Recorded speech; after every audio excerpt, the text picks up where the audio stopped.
যাদের বুকের মানিক হলো হাফেজ কুরআন, আব্বু এবং আম্মু তারা বড়ই ভাগ্যবান।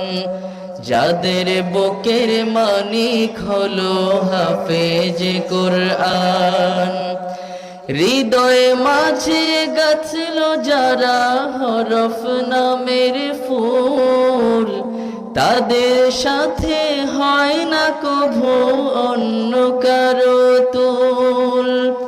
হৃদয়ে মাঝে গাছল যারা হরফ নামের ফুল, তাদের সাথে হয় না কভু অন্য কারো তুল।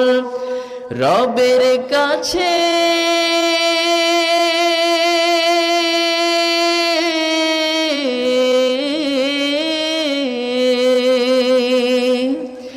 রবের কাছেও পাবে তারা সেরা প্রতিদান। যাদের বুকের মানিক হলো হাফেজ কুরআন।